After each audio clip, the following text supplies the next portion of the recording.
पर इतने में ही वहाँ पर उसका एक सर्वेंट आ जाता है, जिसे देखकर बेचारा रोजर कुपचे में छिप जाता है। कुछ देर के बाद हेलन भी वहाँ पर पहुंच जाती है, जो मुर्गियों को दाना डालने आई थी।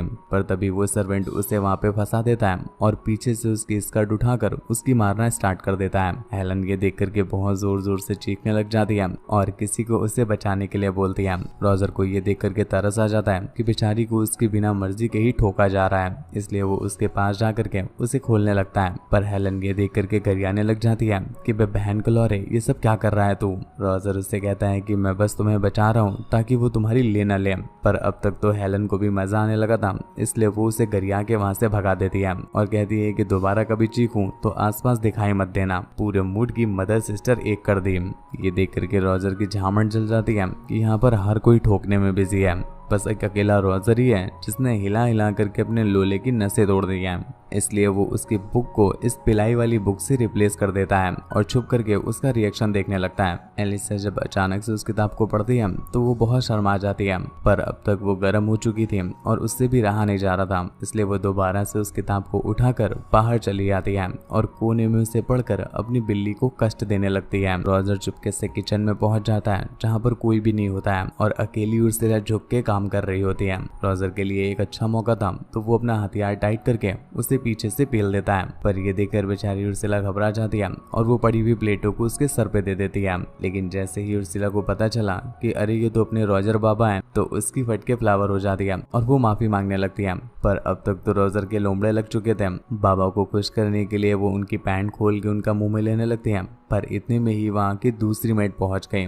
और इस वजह से रोजर का काम खराब हो जाता है। तो उसे अपने खड़े लंदन को ही लेकर वहां से भागना पड़ता है, पर अब उससे रहा नहीं जा रहा था और उसे किसी न किसी की तो लेनी ही थी। तभी उसे मिस लपीते का ध्यान आता है, जिनके पपीते वैसे भी बहुत उछाल मारते हैं। तो वो उसके पपीतों का भार संभालने के लिए उनके पीछे पीछे चर्च में पहुंच जाता है, जहाँ पर वो मिस लपीते को झुकाकर अपना हथियार दिखाने लगता है। मिस लपीते को इतने छोटे हथियार की आदत नहीं थी, तो वो उससे मना करने लगती हैं, पर रोजर उनसे कहता है कि प्लीज मुझे एक बार प्रैक्टिस कर लेने दीजिए, अगली बार मेरी बंदूक आपको पक्का बड़ी मिलेगी। रोजर का ये डेडिकेशन देख करके मिस लपीते को भी समझ में आ जाता है कि बंदा बहुत आगे जाएगा, तो वो उसे अपनी देने के लिए तैयार हो जाती है। पर जैसे ही वो मिस लपीते की लेना स्टार्ट करता है कि इतने में ही उनका मैसेंजर आ जाता है, जो बताता है कि वॉर होने वाली है और घर के सभी मर्दों को वॉर में जाना पड़ेगा। ये बात सुनकर सभी औरतों के सारे छेद से पानी आने लग जाता है, क्योंकि अगर घर के सारे मर्द यहाँ से चले जाएंगे तो उनकी आंख को ठंडा कौन करेगा। पर दूसरी तरफ रोजर ये सुनकर के बहुत खुश हो जाता है कि जब घर पर कोई मर्द बचेगा ही नहीं तो वो इन सभी लड़कियों की घुमा घुमा के ले सकता है, और तब तो उसकी मॉम को भी उसे देना ही पड़ेगा, क्योंकि उनकी लेने के लिए और कोई यहाँ पर होगा ही नहीं। पर हम देखते हैं कि इनके यहाँ का रिवाज होता है कि मर्द को जंग में जाने से पहले अपनी वाइफ की सभी के सामने जंगल में पलटा के लेनी होती है, इसलिए सभी मर्द जंगल में अपनी अपनी वाइफ को ले जाते हैं और इस तरह से इनका सामूहिक पिलाई कार्यक्रम संपन्न हो जाता है। जिसके बाद घर के सभी मर्द इवन सारे नौकर भी जंग में निकल जाते हैं, सिवाय रोजर को छोड़कर, क्योंकि रोजर अंडर एज था। आज सुबह से किसी ने उर्सिला की मारी नहीं होती है, इसलिए उसकी बिल्ली आंसू फेंकने लग जाती है और वो तड़प उठती है। तभी रोजर उसके पास आता है और उसकी गर्म बिल्ली में अपने ठंडे हाथ दे करके उसे और भी गर्म कर देता है। अब उर्सिला से रहा नहीं जाता और वो उसे अपने साथ कमरे में खींच लाती है, जिसके बाद अपने सारे कपड़े उतार करके उसे अपने दूध का सेवन कराती है, जिससे रोजर तो अलग ही दुनिया में चला जाता है और फिर उसे खोल खाल के पेलना स्टार्ट कर देता है। उर्सिला को रोजर के लेकर के बहुत मजा आ रही थी और वो भी तड़पने लग जाती है। फिर ये दोनों एक दूसरे के साथ ठुकाई करते हैं और फाइनली हर लौंडे की तरह पहली बार लेने के बाद रोजर का भी उस पर दिल आ जाता है और वो उससे कहता है कि वो उससे शादी करना चाहता है। लेकिन उर्सिला ने ऑलरेडी बहुत सारे ऐसे लौंडों से बजवा रखी थी, तो उसे पता होता है कि ये सब कुछ पहली बार का असर है। तो वो उससे कहती है कि बाबू, तुमने पहली बार ऐसा चरम सुख पाया है ना, इसलिए तुम बावली गामंड हो रहे हो। अभी रुको, घर के 2-4 छेद और चाटो, देखना धीरे धीरे ये शादी का भूत भी तुमसे उतर ही जाएगा। उर्सिला की लेने के बाद रोजर जब अपना नारा बांधकर बाहर आ रहा था कि तभी उसकी मुलाकात उसकी बहन बर्था से होती है, जो उससे बताती है कि हमारी मॉम फादर के सामने कुछ कन्फेस कर रही है, तुम्हें चल करके सुनना चाहिए। रोजर भी सुनने के लिए चुपके से हॉल में पहुंच जाता है और तभी वो सुनता है कि उसकी मॉम कन्फेस कर रही थी कि रोजर के डैड को अब सीधी ठुकाई पसंद नहीं आती, उन्हें रोल प्ले पसंद है और वो उसके साथ कई बार BDSM भी करते हैं। इवन उन्होंने तो उसका दूसरा छेद भी खोल दिया है, इसलिए उनकी फट रही है कि कहीं ऐसा तो नहीं है कि वो लोग कुछ पाप कर रहे हैं। पर फादर उनसे कहता है कि इसमें परेशान होने वाली कोई बात नहीं है, वो आपका पति है तो वो आपकी कैसे भी ले सकता है और आपको उन्हें देनी ही चाहिए।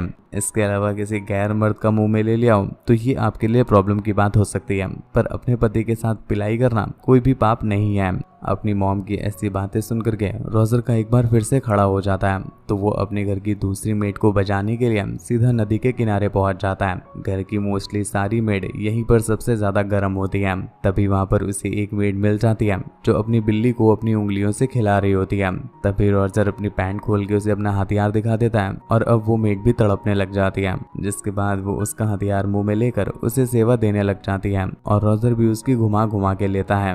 रात में रोजर अपनी मौसी के कमरे में चला जाता है क्योंकि उसे पता था कि उसकी मौसी की पन्नी पैक हो रखी है, पर उसने ऑलरेडी उनके अंदर की गर्मी देख रखी थी तो वो उसे ही ठंडा करने के लिए यहाँ पर आया हुआ था। हालांकि शुरू में उसकी मौसी घबरा जाती है और दूर होने लगती है, पर 2 गुजिया पेलने के बाद अब रोजर का कॉन्फिडेंस तो आसमान तोड़ रहा था, इसलिए वो फिर भी नहीं घबराता और अपना हथियार दिखा करके मौसी को गर्म करने लग जाता है। उस बेचारी की भी पन्नी अभी तक नहीं टूटी थी तो वो कितना ही कंट्रोल करती है, उससे भी कंट्रोल नहीं होता और वो झुक के उसका मुंह में लेने लग जाती है, जिसके बाद रोजर उसकी भी टांगे फैला के उसे पेल देता है। अब जब सारी चूमत फ्री में बैठी रही है तो वो हेलन को कैसे ही छोड़ देता। उसका भी बहुत मन था कि वो खुले में हेलन की ठुकाई करे, इसलिए हेलन जब उसे चाय देने के लिए आती है तो वो भी उसके पीछे से बजाने लग जाता है। हेलन को आज छोटी बंदूक अपनी गुफा में लेने में बहुत मजा आ रहा था तो वो भी उसके साथ पूरा कोऑपरेट करती है और जमकर अपनी बजवाती है। पर बैन स्टोक रोजर की प्यास नहीं हो गई, मेरी एक्स का गहरा गंदा नाला हो गया, क्योंकि ये तो भरने का नाम ही नहीं ले रही थी। इसलिए अगले दिन अपनी बहन एलिसा के लेने के लिए वो उसे फॉलो करने लग जाता है, जो कि एक घोड़ों के अस्तबल में आई हुई थी। यहाँ पहुंचकर वो उसे गर्म करने की कोशिश करता है, पर वो गर्म नहीं हो रही थी क्योंकि उसे अच्छे से पता था कि रोजर उसका भाई है। पर घंटा रोजर को इस बात से फर्क कुछ नहीं पड़ रहा था। वो एक एक करके उसके बटन खोलने लगता है, पर एलिस उसे खुद से दूर कर रही थी। पर जैसे ही रोजर के हाथों में उसके चुमचे पड़ जाते हैं तो वो उसके चुमचों को ऐसा दबाता है कि एलिस भी भावनाओं में खो जाती है और उसे खोल के अपनी गुफा की सवारी कराने लग जाती है। अब रोजर के घर की हर औरत ने रोजर का मुंह में ले रखा था तो वो सभी उसकी फैन हो जाती हैं और दिन भर उसके कमरे में लड़कियों की लाइन ही लगी रहती है। इवन अब तो उन्हें टोकन लेना पड़ता है जिसे भी रोजर के साथ ठुकाई करवानी हो। रोजर भी बेचारा ठुकाई के इस कार्यक्रम में अब इतना आगे निकल चुका था कि उसके पास टाइम ही नहीं बचता, तो वो एक एक बार में 3-3 4-4 गुजियां चटका देता है। फाइनली रोजर के अच्छे दिन आ गए थे तो अब रोजर कहीं भी कैसे भी और किसी की भी लेना स्टार्ट कर देता था और कोई भी उसे मना नहीं करता था क्योंकि सभी को पता था कि यहाँ पर लेने वाला अकेला रोजर ही है। खैर ऐसे करते करते कुछ दिन बीतने लगते हैं और रोजर ने तो अब कपड़े पहनने ही बंद कर दिए थे। इवन वो तो कुछ मेट्स को कपड़े पहनाता ही नहीं था क्योंकि वो कभी भी किसी की भी लेना स्टार्ट कर देता था। पर तभी एक दिन रोजर को पता चलता है कि उसकी बहन एलिसा प्रेग्नेंट हो गई है। ये सुनकर के रोजर की फटके फ्लावर हो जाती है क्योंकि वो बैन स्टोक नहीं बनना चाहता था। इतना ही कम नहीं था कि पता चलता है कि वॉर भी खत्म हो गई है और घर के सभी मर्द वापस आ रहे हैं। पर इससे रोजर को एक अच्छा आइडिया मिल जाता है और वो एलिसा के पास जाकर के उसे कहता है कि आज जब तुम्हारा बाबू घर पर वापस आए तो तुम उसे अपनी गहरी घाट का पानी पिला देना और उसके हैंडपंप से अपनी गहरी घाट की सर्विसिंग करवा लेना, जिससे सभी को ये लगने लगेगा कि तुम्हारे बाबू का दही तुम्हारी कढ़ाई में गिरा है और इसी वजह से तुम्हारी कढ़ाई का भटूरा बन रहा है। इसके लिए वो एलिसा के बेड पर नेल पेंट भी लगा लेता है ताकि किसी को ये न लगे कि एलिसा की पन्नी खुली हुई थी। पर अभी रोजर के लोले लगने बंद कहाँ हुए थे। इतने में ही पता चलता है कि घर की जितनी भी औरतें जिन्हें जिन्हें रोजर ने पेला था सभी की सभी प्रेग्नेंट हो गई हैं। अब रोजर को सभी का कुछ न कुछ इंतजाम करवाना पड़ेगा, वरना अगर ये बात उसकी मॉम को पता चली तो वो तो उसकी कमड़िया में बम्बू ही दे देंगी। सबसे पहले वो अपनी मौसी को अंकल फ्रैंक को गर्म करने के लिए कहता है क्योंकि वो जानता था कि अंकल फ्रैंक उसकी याद में बहुत हिलाते हैं और जब उन्हें उसकी मौसी की मिलेगी तो वो कभी रिजेक्ट नहीं करेंगे। इसलिए उसकी मौसी अंकल फ्रैंक को गर्म करके उससे अपने गड्ढों की खुदाई करवा लेती है, जिससे सभी को ये लगेगा कि ये बच्चा अंकल फ्रैंक का है। दूसरी तरफ वो उर्सिला की शादी गाँव के एक आदमी से करा देता है और आखिर में बचती है हेलन, जिसका वो कुछ जुगाड़ ढूंढ ही रहा था कि तभी वो कहती है कि इसके लिए आप परेशान मत हो, घर के हर एक बंदे ने मेरी मारी है तो मैं किसी का भी नाम लगा दूंगी। रोजर ये सुनकर के बहुत खुश होता है तो वो उसकी एक बार फिर से लेने लग जाता है।